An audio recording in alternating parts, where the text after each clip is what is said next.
What is real? How do you define real? You can't jump into cash. Cash is trash. What do? You get out.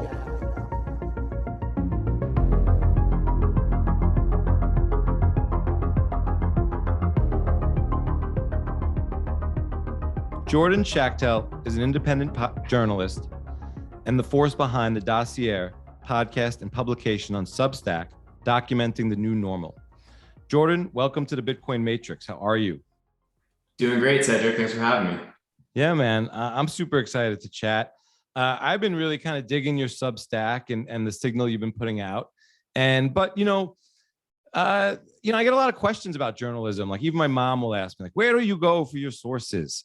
And, how do you decide who to follow? And we could have conversations about critical thinking and things like that. And maybe not who to follow, but just kind of, you could go wherever you want and just think critically about the article and the information you're reading. You can go dig deeper. But I'd love to talk a little bit about your background and journalism, and even more specifically, independent journalism.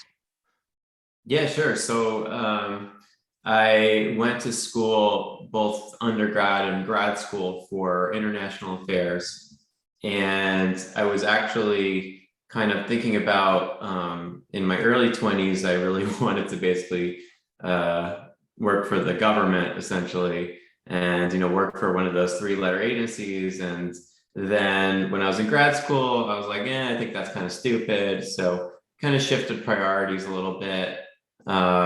Was a reporter in a variety of, I guess you could call them, slightly right of center publications for almost a decade now. And I kind of just decided in the last year and a half or so that I would be better off just going independent with Substack to do some, good work there. And it kind of just coincided with the madness of the pandemic, or whatever you want to call it. And so I used my background in international affairs early on to kind of like dissect the first principles of the whole thing. When I saw that, all this crazy stuff was happening in Wuhan, as someone who, reads about what's going on in the world constantly, I had a lot of questions because, I was familiar with, of course, how the Chinese Communist Party operates and propaganda. I was just reading a lot about pandemics early on, and I found that nothing was really matching the response that I saw. And that's when I first took a very contrarian approach to what was going on. So I kind of just went from there, and now we're here 2 years later, and it looks like finally they're gonna, try to move on to the next crisis, I guess. But it seems like they're wrapping up this one at least. So it's some positive news to start the conversation. Yeah, that'd be interesting. And I would like to maybe touch on that as we go forward. But I'm a little bit curious. So you said you were working in right of center media, and I'm not sure. I guess some people probably end up in one way or the other because of opportunity or because of choice. And so I'm not sure how you ended up in right of center, and what really is right of center and left of center media or partisan media. Yeah, I guess I could break that down into two things. So I guess my view of this political spectrum is right wing, I guess, is more individualist, and left wing is collectivist. That's how I identify it. Some people identify right wing as fascist, left wing as communist, and then they say, the middle is the best place to be. But I'm totally open to the idea of a partisan press being good for society. The problem with our press is that they pretend to be neutral, unbiased, without any interests handling them, and that's where the problem arises. I've always been very open about the fact that I try to be as objective as possible, but my political ideology is not hidden. I believe in human freedom as one of the fundamental principles of governance. So the issue I have with all of these corporate press people is that there's been like an institution built on this ridiculous, like passive aggressive, nonsensical culture in journalism, where they have to like pretend that they are some type of completely neutral arbiter of the truth. And it couldn't be further from the truth. And as these past years, especially the Trump years, have shown us that they're just operatives for an agenda. And I think it would be a lot healthier if they would just admit that yes, they have certain interests and they have certain ideas, as do all human beings. And we can't even come to an understanding on that. So I have a big issue with corporate press, and I think I will continue to have an issue with them, and I will seek their downfall until there is a more honest media in place, especially in the United States today. How many people? It's very interesting. How many people do you think about whether media is partisan or not, or independent or not, or I mean, what do you think of corporate press now, and maybe where media is going? Yeah, there is certainly, I think there's like a lashing out process that's going on.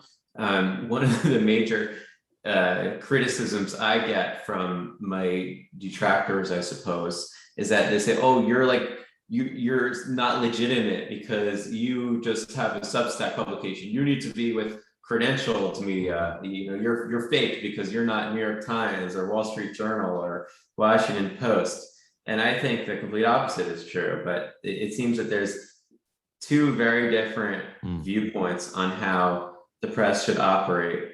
And I think we're in a transition period where, thanks to social media avenues like Twitter, Facebook, and other places, even though they do engage in massive censorship, I think they're creating more of a meritocracy in reporting and journalism, and I think it's really showing itself. And this is the biggest problem, and this is why they're pushing so hard on this thing where they're calling all of these solid, I think, investigative journalists agents of disinformation or misinformation, because they see their market share dwindling. And I think that's why when you tune on CNN and you see Brian Stelter having like a meltdown over Joe Rogan, who's just he's a very popular podcast host, but he doesn't force his agenda down people's throats. I think they're freaking out about this stuff. But yeah, I'm encouraged by it. Yeah, it is encouraging. I'm kind of curious what you made of or make of the Trump years, and whether Trump was an anomaly. Was he anything different? Is he a part of the system? And I'm kind of curious about Trump and Russia. Yeah. So at the beginning of the Trump years, I was basically clueless. I had thought that the reporting about the Trump-Russia stuff was true. I later came to very much conclude that it was all nonsense. I think the Trump years were a mixed bag for advocates for liberty. Trump certainly is not part of the establishment, I would say, but he was surrounded constantly by members of the establishment. If Trump was part of the establishment, the intelligence community would not have tried to push him out of office constantly. So if he played along with them, people who play the game are not harassed by FBI agents that are seeking to take you down. So I think that I guess Trump was a little bit of a disappointment because he constantly made poor decisions when it came to personnel specifically. And I'm speaking as someone who was going to be a political appointee, most likely in the Trump administration in the second term. He just ran into the same errors over and over again. And it was very frustrating. But I don't think of Trump as part of the system. There were certainly very much agents of the system all over his administration. But I think that the idea that we're going to get a national candidate who's going to be good on a lot of issues, I am not optimistic about that ever happening in the United States. So a guy that could kind of just like go in there and do the least amount of damage possible, I guess is what I'm hoping for these days. Yeah. I don't know what to make of the Trump years. And I'm still trying to figure out Russia and China, whether it was just massive deflection, whether any of it matters. I came into it thinking one of the reasons I came to Twitter was I was trying to figure out what was going on with this Russia thing and Trump. And as a New Yorker, I was never really, or I shouldn't say as a New Yorker, speak for all New Yorkers, but I was never a fan of maybe Trump, the person or the businessman, what I heard locally. And he always seemed very connected to, say, organized crime. And I think even there had just been sort of connotations around his family and organized crime for generations. And I was looking at all that stuff. And I still don't know what to make of those moments with Putin and how strong Russia is today, if they're strong at all, and what kind of player they are in the world. So, but at the end of the day, I saw, I was just hugely disappointed with the entire system. I saw a massive tax breaks for the rich with Trump. I saw it used to sort of really, I saw maybe one establishment and using both sides to just destroy each other culturally and socially. And I felt like, and I don't know where he was in all of this. I just think it was around him maybe, but it was crazy just kind of going through that. And even now with where the world's kind of swinging and it's obvious that like China is such a rising power. And I'm kind of curious what you think of China today. And we were touching on the vaccine maybe before, but the Olympics are in China right now. What kind of player do you see China in the world? I think China is probably the most important nation on the world stage now.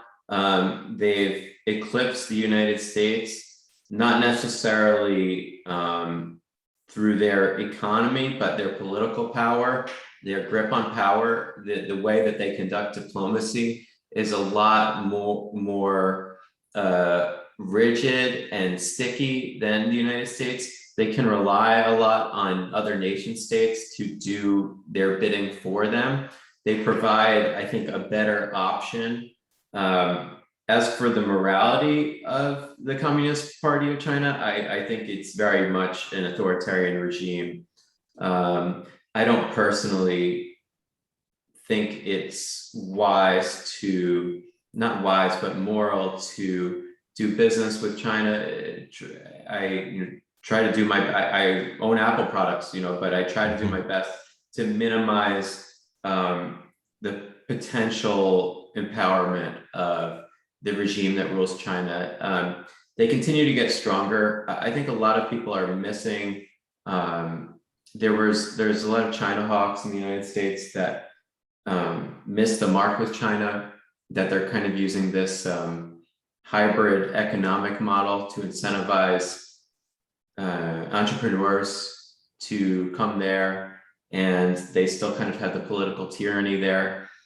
So the system that they have is, I think, in terms of consuming power, it's working better than our system's working right now. China is, and even for the people of China, a lot of them have been successfully, because they abandoned communism, taken out of poverty. So I guess those citizens, those hundreds of millions of citizens that have a better style of living now, they probably appreciate that. But the fact remains that China is definitely governed by what I would determine to be an evil regime, and they are not a friend to humanity. Right. Yeah. I mean, it seems like there's maybe a huge, I think when I came into Twitter maybe 5-6 years ago, I felt like I was in an information war, and I felt like maybe, I don't know how much of the information I was getting was real, was manipulation, and I've been really trying to figure out how to sift through a lot of information since then. And where do you turn to for sort of to kind of follow what's going on or to do more research on things? What is your approach? So I think it's important to read as much as possible about these issues, especially China. It's tough because China isn't, if you're reading the press about China, it's usually going to come from the corporate press. Like I guess the freedom wing of American society does not have institutions that cover China well. And so you just kind of have to, I don't think that there's like a perfect way to approach dissecting information. I think that probably just you have to start by reading about the history of China, the history of the Communist Party, and then just kind of go from there. But a lot of these, if you're reading reports out of China, you have to know that it's a highly censored media there. And if some Washington Post or New York Times reporter has been in China for several years and they're still reporting out of China, that usually means that they're somewhat of a friendly to the CCP. So it's complicated. You have to kind of understand the information that you're getting. You have to know who it's coming from. I think who it's coming from is very important, and what institution it's coming from as well. Right. Yeah, I agree on that. And what do you think of maybe sort of the world taking the Wuhan approach to lockdowns and pandemics? And what have you seen over the last 2.5 years that sort of in terms of where we are now? Do you think that sort of this is running out of steam with the general public, this sort of approach, or is this sort of just another twist and we might have quite a few more years of this? Yeah, so I think when it comes to the Wuhan approach, that was, in my view, that was China trying to show the world that it was doing something about a virus, and projecting the image of total chaos and the government successfully getting that chaos under control. The problem is that these Wuhan lockdowns have been replicated in well over 100 countries now, and there is no evidence that they work. So you have to wonder what exactly, was the Chinese government trying to project out of Wuhan? What exactly happened there? A lot of it still remains a mystery, but the fact of the matter is that these lockdowns haven't worked anywhere, no matter how restrictive or unrestricted they've been. There's no country that has been, when you look at this data, that has been spared in any sense because of something they did, in terms of an authoritarian measure that they took. So something very weird happened, and I hope that we can one day get to the bottom of that, what happened in Wuhan. 2 years later now, I think that people are very, the average American especially is much more suspicious about the role of the federal government and how they're conducting this war on a virus, similar to how when we were several years into Iraq or Afghanistan, the same kind of things started happening. You kind of have those like patriotic delusions almost about what we're going to do in those countries, and then you slowly start to wake up to reality. And I think we're definitely in that recognizing reality phase with the majority of the population now. Last year, I definitely couldn't say the same, but people are deeply skeptical of everything from the lockdowns to the masks to these other, to this putting children in masks in schools, to even these pharmaceutical injections or pills. People are very, I think, rightly skeptical. I certainly am about all of this stuff, and it doesn't seem that any of it has worked. So I hope that these officials, starting with the Chinese government, but also the buck stops with Western leadership too, they need to be held accountable for what they did. ruins probably hundreds of millions of lives for no reason, and continue to say that they're continuing to basically gaslight society when they say that this stuff worked and you should be thanking us, and we're the reason why we don't have as many cases, and it's just all nonsense. And I hope they're held accountable. So I hope we can definitely, as a nation, move past COVID, but not without forgetting what these people did to us, and hoping to one day hold them accountable somehow. Right. Speaking of sort of reality and skepticism, are any of the vaccines being distributed now FDA approved in America? So I wrote about this twice now, and the short answer is no. There are no FDA approved vaccines available in the United States today. Neither the Pfizer vaccine named Comirnaty or the Moderna vaccine named Spikevax, which was just recently approved. The Pfizer one approved in August, so several months ago now. They've never made it to pharmacies, doctors' offices, and it's a very strange situation. There are legal experts who sue vaccine companies or pharmaceutical companies who say that these companies have more protection if they only deliver emergency use authorization vaccines.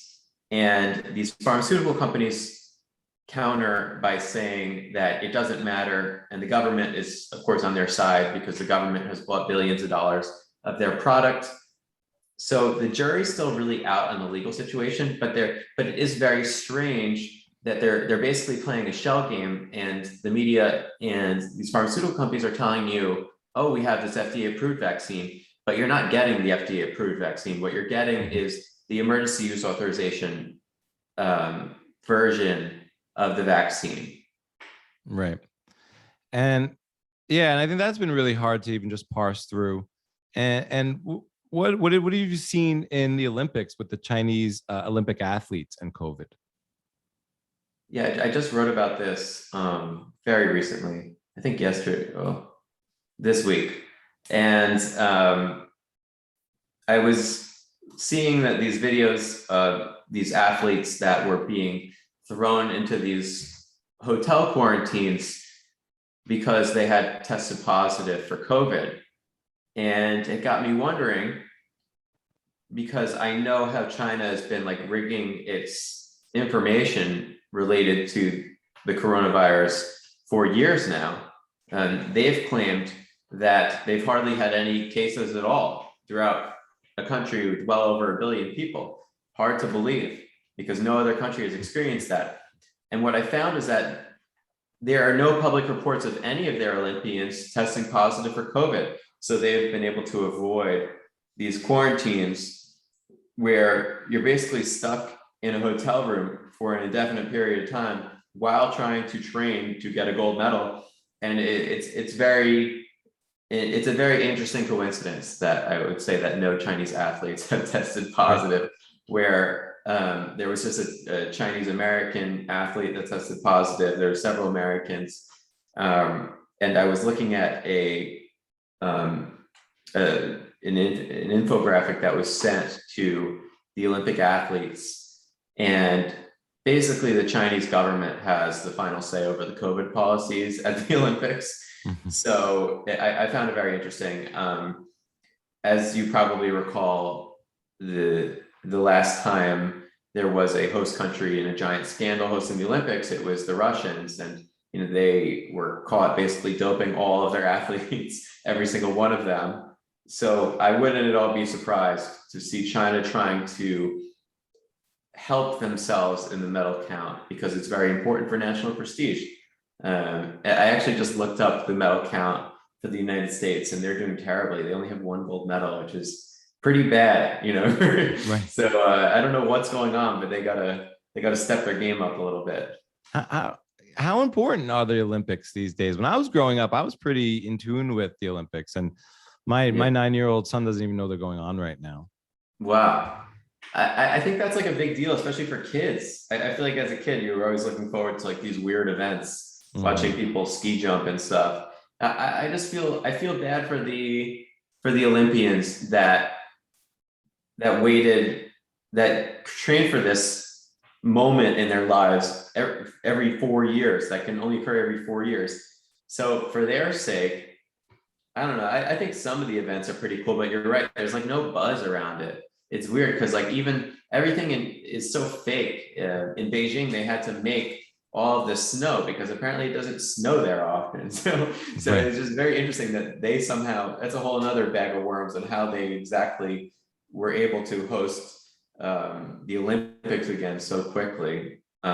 My guess is that they just paid off the Olympic Committee, which is Right. notoriously corrupt. So it's interesting. Yeah. I kind of lost a lot of interest somewhere between 88 and 92. Probably the last straw in a positive way was probably the dream team. But Right. it was like, this is no longer the Olympics. This is just like maybe the best athletes in the world at any level. To me, it just didn't seem about, and then learning about maybe the Russian history with, and learning how a lot of their athletes or their best athletes don't emigrate to be in the best professional league so they could stay amateurs, and the drug use and something like maybe Ben Johnson. And I'm not one to be against people using steroids necessarily, but it just went against maybe the spirit of the Olympics. Yeah, where it wasn't maybe open to all or just widely known. So it is kind of strange, and it just seems more about propaganda and sort of like more about the hoopla and the ceremony, and countries sort of vying for prestige than about amateur athletics to me. I'm also kind of curious what you see with, you've made the move to Substack, and maybe you could explain a little bit about like the move there and what that platform's like, and just because it seems like we're fractionalizing in a good way, but yeah, if you could talk a little bit about that platform and your experience there. So Substack's obviously a centralized platform and there are some vulnerabilities, but what I do have to say about Substack is that their mission since the beginning, well, I don't know their exact mission, but they have remained totally committed to free speech, to a fault. And I so much respect that, because they are now under attack from the corporate press because people are unhappy that some publishers are having a lot of success on Substack. You have like your Matt Taibbi or Glen Greenwald, who are very anti-establishment, and they even come from the left. But Substack has become, I think, a publishing powerhouse in this year, in 2022, in 2021 especially, and they are attracting a lot of people who were previously censored through their legacy media jobs, or who just wanted a completely independent platform where they were in control of their own content. I would definitely, I would highly recommend Substack to people who already have some kind of audience somewhere and want to either write a newsletter or start a publication. The one thing about Substack is that there are fees for the business. Substack takes like, I think 7%, and Stripe, the payment processor, takes like another 7%. So I still think it's a really good deal. The platform, I think, is unparalleled. You also have, I think, Ghost, which Jack Dorsey was talking about the other day on Twitter. But I don't think that anything compares to the package that you get with Substack. Of course, it doesn't. I think they actually started Bitcoin payments for some people. They're not decentralized, but they have founders and executives and staff who I think are very committed to this mission of basically, if you don't do anything insane and illegal, essentially, you will stay on the platform. And they have a record that they're basically 100% on this. So it kind of annoyed me when I saw that Jack, who's obviously a huge Bitcoin advocate, was saying that maybe people should, try out Ghost because the centralization issues. And I was just thinking the whole time, I was like, are you kidding me? This guy, he has some like chutzpah to say something like that. But that's just kind of a pet peeve of mine with Bitcoiners and too many are idolizing celebrity figures who will later, or even had been early Bitcoiners who presided over bad things and have never really been held accountable for them. And I think I would love to get a beer with Jack Dorsey, but I think that there's some unanswered questions there that I'd like to have him talk about with his time at Twitter, because they deplatformed and censored so many people. One of the reasons why this pandemic, we've gotten so much shitty information is because Twitter has like kicked off everyone that was skeptical. So it's just kind of I don't mean to get into a tangent about them, but I did want to go there. Go for it. Well, so what do you think? I wanted to know more about what you think of Twitter and deplatforming. For me, and I kind of tie this back to Substack in a way. Is like I'm kind of curious what drives traffic to Substack in terms of is it the email newsletters? Is it tweets? Is it people going to? And I'm sure it's different for everyone, but in your opinion, what is one of the main drivers? And I'm kind of curious what you think is going on in Twitter, because I see that as the town square for ideas and where good ideas or even ideas that are being debated bubble up. You know. I think Twitter faces a huge crisis right now that, it started with kind of like the deplatforming of an Alex Jones type figure. And I think the avalanche really started to build up during this recent election. If you recall, the New York Post did a report on a very scandalous report that ended up being 100% true on Hunter Biden. And you saw all of these big tech players, Facebook, Twitter, Instagram, would not, I think it was like a week before the election, and they would not let people view this information. And since then, that time in 2020, they've taken this approach to a lot of issues. For instance, there are some things I can say in my newsletter on Substack that I cannot say on Twitter.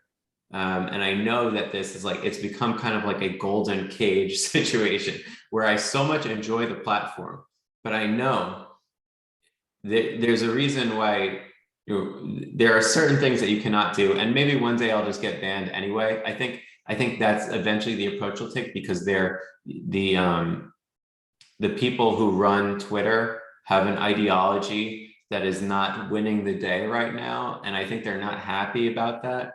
So I think that their only solution is going to be to eventually destroy the site and ban us. And there's just a lot of signs that it's going downhill. But in terms of the creation, and I guess credit to Jack Dorsey for the brilliant creation, but it's been the most effective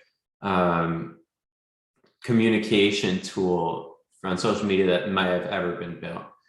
But when you compare Substack to them, I think Substack has Substack's so new, so it's tough. But Substack reminds me of the early days of Twitter, where you could just basically, it was like the Wild West, and you can. It's just they overcomplicate these things. I wish that we can just get back to the days where you can just block someone if you don't like what they have to say, or mute them, and that's the end of the story. But there are these forces in the world and in America today that they need to conquer everyone instead, and not have an open conversation. So that's, I think, the environment right now. And that environment, luckily, is not living on Substack. Right. It was interesting back before too. I have so many questions about Jack Dorsey as well that I would want him to answer. It's quite unclear to me. I'm not sure if he was holding the barbarians at the gate. I'm not sure if that was by design. I'm not sure any of it. I'm kind of curious what you make of Glen Greenwald's career and his journalism and work. Is he, I see him as a very big independent journalist. So that's one of the reasons. And so I'm kind of curious what you make of his work, and because it's kind of, huge global story, and then he's carved out a whole new career. It's not a whole new career, but just a new way of doing things, or part of that new path. Yeah, I think Glenn is brilliant, and he is a world-class journalist who has his own biases. He comes from the left for sure. I'd say go as far as, well, maybe that's changing a little bit. Maybe he's becoming more of like a civil libertarian. But the reporting that he's done on, especially Snowden, what he did during that time was very eye-opening. And it took me years to realize the importance of it. But I so much appreciate what he's been able to accomplish. And now he's become, because he's really made this turn against people that I guess he used to consider friends and colleagues, this turn against the cathedral, and they really have it out for him. But there's a lot of stuff that I don't agree with Glenn on. I think that he has this, a lot of his foreign reporting is, I think, misguided and uninformed, to put it nicely. Right. But I think that he's done world-class journalism, and his contribution to Snowden, and I think Assange too, is so important, and to the culture today, to the cancel culture, stuff like that. Yeah, it's interesting to me. So let's say Glenn again as an example. Some of these differences that you might have, would you guys be able to have a beer together? Like, it's not like left-leaning and right-leaning journalists would like just not be able to socialize or something, or just discuss or debate these things, right? Maybe not the kind of differences that like couldn't be discussed, I guess. Yeah, no, I have all the respect in the world for him. I couldn't say the same about these New York Times reporters that are winning Pulitzers for their reporting on like this Russia nonsense, about Putin controlling the White House, that kind of stuff. That kind of stuff is just spoon-fed from intelligence agencies. That's the journalism that you're seeing today in the corporate press, and I find it very unimpressive. And I think that these people are. One of the best things that Donald Trump did was that he opened the eyes of a lot of people to the deceit and corruption of the corporate press. And he famously labeled them the enemy of the people. Right. And I think that definitely stuck, and it's attributable to a lot of these folks. Yeah, I mean, I do think that's one thing he called out, and it's something I've seen very clearly, at least. I think I see like kind of what we were talking about before is like press as partisan. I don't think that's necessarily a bad thing unless they're trying to, like you were saying before, act like they're not.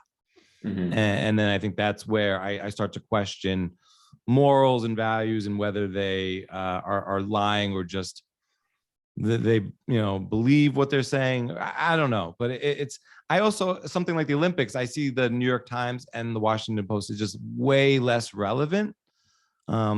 Just maybe in my life, but I don't see those articles discussed as often as sort of like, maybe like people would discuss Seinfeld back in the day, or a big New York Times article back in the day.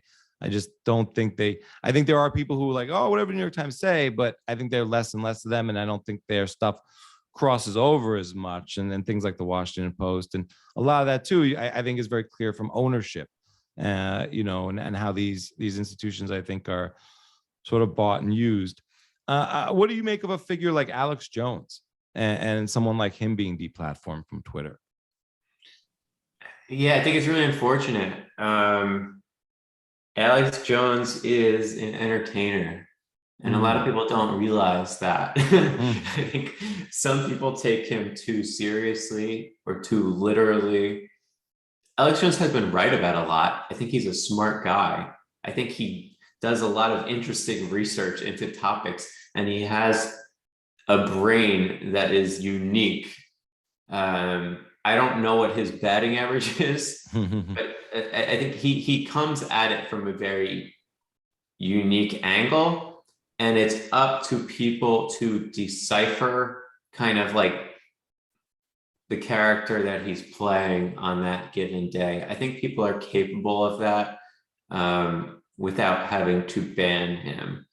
He's certainly had some interesting things to say about the events of the last 5 years or so.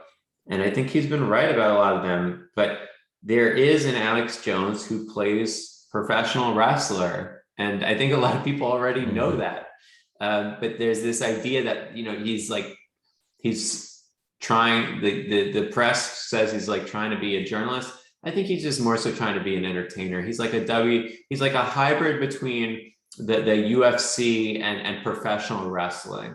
He's trying to find that medium. But I think he's highly entertaining, and he's an interesting guy. Fair enough. Yeah. Awesome. And so then, wait. Oh yeah. So do you think that we're living in a free world in terms of freedom of speech? I mean, I think it's incredibly, when they deplatformed someone like, it wasn't for me when, but like Alex Jones, or when they deplatformed Trump, I was like, wow, that is just beyond that. These private institutions and they're private companies, they could do what they want. I think Twitter's free to do what it wants, but I think they're very interesting decisions. And I think they're almost at state level decisions. And it seems like they're taking direction from the state. So, do like when we were talking about before, it's like you were mentioning how you could say certain things in certain venues. And, you're a smart guy who's making, meritocratic debate, arguments and debates and bringing up ideas.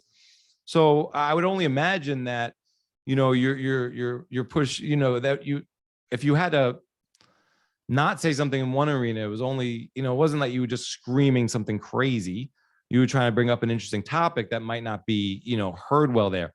And I'm kind of curious there, do you think Twitter is monitoring things so closely that's like, if anyone says these things, or really people with larger platforms and that they gain exposure, like we're seeing with Joe Rogan? From what I understand, it's like a two-tiered approach. They have this algorithmic thing that will flag them, but there also seems to be people on a list who are monitored closely, who are they just waiting for the right moment. And I'm sure there's a lot of people at Twitter that are daring those of us who are questioning certain issues to say the wrong thing, and they'll be happy to obliterate us forever. I think that when you've become more high profile on a website, you become an easier target, and it's definitely worth being aware of that. And then on the free world question, we definitely live in a highly censored, in the United States, we're now a very highly censored country. I don't think that we still have more free speech than 80% of the world now, but it's not, I don't think that there are any, if you're going to talk to like a libertarian or ANCAP type figure, I don't think that anyone could assess right now that we have absolute free speech. The events of the post-election events were very troubling. How there's basically a bunch of people that are being treated as political prisoners in Washington, D.C. right now, following the events of January 6th. A lot of them are imprisoned who would not even commit any violent acts. So there's like this weird element of justice now that is highly partisan, highly divisive. You can get in trouble for simply being in the wrong place these days in the US, or saying the wrong thing. And no, I don't think that we have absolute free speech. I think we can still say a lot, And I think that most Americans support free speech, but we don't really, we don't live in a free country. It's sad to say, but we need to improve on that element. It's still a lot better than most, but there's a ways to go on the free speech front. Yeah, I mean, it almost seems like there's been a breakdown of real rule of law. Mm-hmm. Yeah, a lot of things by dictate, and it's been hard to, conduct one's life, not knowing which way the wind's going to blow. And one thing for me, yeah, I just really, I'm focusing more on living locally, and kind of, I think that's the most important thing, and sort of maybe voting with your feet. I think is one of the better solutions right now. I'm kind of curious what your rabbit hole story is, and how you see Bitcoin, playing into all of this, and especially independent journalism. I think that my rabbit hole journey started with, similar to most people who I guess are in the space.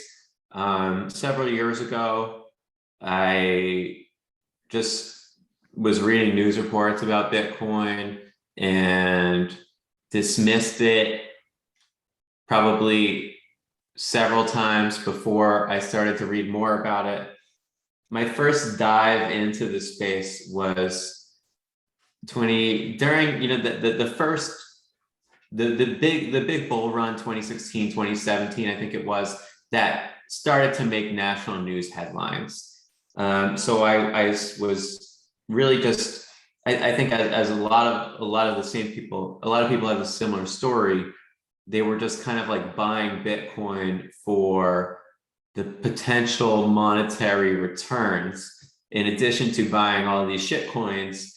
And there were only a few providers back then. So you had like Coinbase, you had Kraken, you had a couple other international exchanges that allowed US customers. But so my rabbit hole journey just kind of began from reading news stories. And then I started to learn more about Bitcoin and how I started to read a lot about Bitcoin. I read that really shitty book by the New York Times reporter, Popper, and then it just like brought more confusion. But then I read, a year later or so, I read Saifedean's book, The Bitcoin Standard, which was a real eye-opener. If your audience hasn't read it yet, it's basically just about the history of money. It's not really about Bitcoin, but it certainly makes a strong case for why Bitcoin is valuable due to its properties. So I was a shitcoiner probably up until, I was a shitcoiner for a couple of years, but not really like a guy that would be like posting the JPEGs in the profile pic. I was just kind of like trying to make the gains. And then something kind of just clicked after reading about Bitcoin enough that I recognize its value in bettering the individual and bettering society, and as a form of truth that you don't see often in the world, a form of economic truth. And it's an inspiring, I guess you'd call it discovery, invention, whatever you want to call it. But it really, the monetary network really aligns with my values. So even if Bitcoin was like a voluntary donation type of situation, I feel like I would still be interested in Bitcoin because of its properties. I think that the number go up technology is just a beneficial side effect of a superior money. But yeah, I'm now a huge advocate for Bitcoin. I think it'll fix a lot of problems. Maybe not everything. I know people don't mean that literally, but it'll certainly fix a lot of problems. And it's important from my perspective, having lived in DC for so many years. I think that these institutions are irreparably broken, working against the American people. And I think the best way, I've bought into this, that the best way to de-emphasize their power and take away their power is to kind of run this attack through Bitcoin on the fiat system. So I'm very encouraged. I think today I'm more bullish than ever about Bitcoin, and I hope that the momentum continues. I guess I'll leave it at that. Yeah. Well, I'm definitely more bullish than ever. What do you think of the truckers in Canada and the protests there? I think it's really cool. I'm surprised because I didn't think Canadians had it in them, but I guess there is a group of people there that I live in Florida now, and I can't imagine why you'd want to live in Canada. It's so cold, even in the most southern point. But yeah, the truckers are super inspiring to me. That I love it that there's a minority group in the country that's just fed up with their rights being abused, and they have every right, like, screw this democratic process stuff, to say, like, listen, we're just gonna park our trucks and honk in the Capitol until we get our way, because you guys have been screwing us over for 2 years, and now they're causing so many problems for people that are responsible for keeping the lights on of society. So I am very happy that they're standing up for themselves, and I think it's very cool that we're seeing a Bitcoin use case, in that there seems to be a good flow of Bitcoin. I'm not exactly sure who's receiving the funds, but there's certainly been a lot of people willing to donate towards these Bitcoin only fundraisers for the truckers. The last time I checked, one of these, the Tallycoin fundraiser was at like 15 Bitcoin, and I know there's several fundraisers. So there's people giving a lot of money, probably over the equivalent of over $1 million in fiat has been raised by Bitcoiners for these truckers. So I think that's very cool. Yeah. I guess you sound like you've been very primed for Bitcoin. Do you think it's changed you in any way? I don't think it's changed me. I think it's reinforced my beliefs, especially. I think the last 2 years for a lot of people with this like biosafety regime stuff was a real eye opener. And I just kind of tweeted about this earlier, but I think Bitcoiners had the highest batting average of everyone because they were so rightfully skeptical about the government's intentions and these like creepy non-governmental global organizations with like these bizarre agendas that would be bizarre to normal people but are not to them. I think it's just being a Bitcoiner, you can kind of see the fiat scams for what they are, and when you realize that like even the money is basically a tool for controlling society, it's not difficult to draw another conclusion about what government is trying to do in the name of a virus, stopping a virus. Right. Yeah. Very interesting. Do you have maybe advice for someone who is interested in being a journalist and an independent journalist? Yeah, I would say don't go to journalism school and just read a lot and write a lot. It's pretty, there's of course important people that you need to read, but you can just read like political philosophy, choose your favorite economics school or whatever you want to do, but don't get indoctrinated by these idiots. Journalism is definitely somewhat of an acquired skill. You need to write if you want to write, you need to write a lot. That's the only way. I was not a savant. Some people are just brilliant and catch on at a very early age, but most people have to learn to write well. I think basically everyone has to learn to write well. So that's the advice that I'd give, is to, if you're trying to express yourself and you're struggling to do so, the best way to move forward and help yourself is just to keep writing and keep reading, to expand your vocabulary and just go from there, and you'll kind of develop your own thought process that way, as opposed to getting indoctrinated and told what to do. by some journalism professor who's has like no real credentials other than the ones that were handed to him from some academic department. No meritocracy credentials, I guess. But yeah, that's the advice I give. Yeah. In terms of reading, is there specific books that were very influential in terms of political philosophy, or books you recommend that people kind of get them on their way? Yeah, I was a big free markets guy from a very early age. So The Fountainhead and Atlas Shrugged was two of my big ones. I was a huge Ayn Rand fan. Actually, I'm a more recent reader on Mises. I was more so a Chicago School of Economics guy with Milton Friedman. And I guess I became more radicalized in a good way in recent years. And I'm actually speaking at the Mises Institute's Tampa meetup on February 18th. So if anyone wants to come by that, but I think I've become very interested in the Austrian School of Economics. I think there's more economic truths to be found there. But yeah, in terms of like your political philosophy, yeah, the problem is that reading about politics and politicians, I am not a fan of these people. I think that they're, especially in early America, if you want to read about politicians, read about people like George Washington and the founders who really didn't want to be politicians.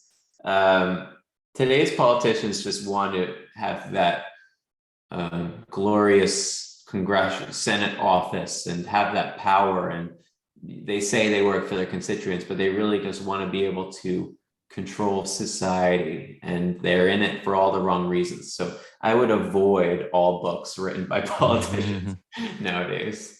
Do you think Bitcoin fixes some of these major political issues and maybe brings government or bends government more towards the will of the people? I hope so. I'm still not entirely. I hope that Bitcoin can win. I don't think it's inevitable. I think there's a lot of things about human nature that are complicated. Bitcoin has a lot going for it. Superior money.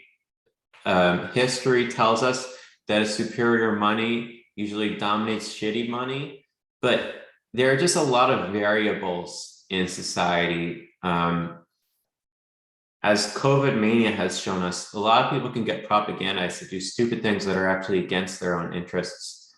But I think Bitcoin is going to, I'm optimistic that Bitcoin is going to win the day, and in doing so, decrease the power of these politicians and make them less relevant in the decision-making, without the power to control us with the government guns of taxation and keeping us tethered to this system that is making 99% of the people poorer for the interests of this ruling elite. Bitcoin would not do that to them. So I hope that adoption continues to accelerate and that people more and more buy in, and I think it'll work its way to depreciate the power of the politicians for sure. Yeah, I agree, and I have the same hopes. I see it as inevitable, but just because good money, like you were saying, shitty, superior money kicks out shitty money. But the world's been a crazy place the last couple of years, so we'll see. And I do think that it's going to take some time, and but I really appreciate this conversation, Jordan. This has been so dope. I'll leave it to you for any parting words, and definitely let people know where they can find you and your work. Yeah, thanks so much for having me on, Cedric. You've become, I just was listening to your conversation with Saifedean about his new book the other day, and you interviewed an author about Satoshi Nakamoto's his early writings on the message boards, and I found that fascinating. So I just wanted to tell you, keep up the good work. But you can you can find, and you've become like a staple podcast for me, and you're doing so much interesting stuff, and I appreciate it. But yeah, you can find my stuff at dossier.substack.com, and of course I'm on Twitter a lot, too much, at Jordan Schachtel. Yeah, man, I love what the tweets you've been putting out on the Signal, and I definitely appreciate your work and your journalism. It's great to find awesome Signal these days, so I appreciate your work as well. Thank you so much, man. It's been so dope. Yeah, thanks for having me.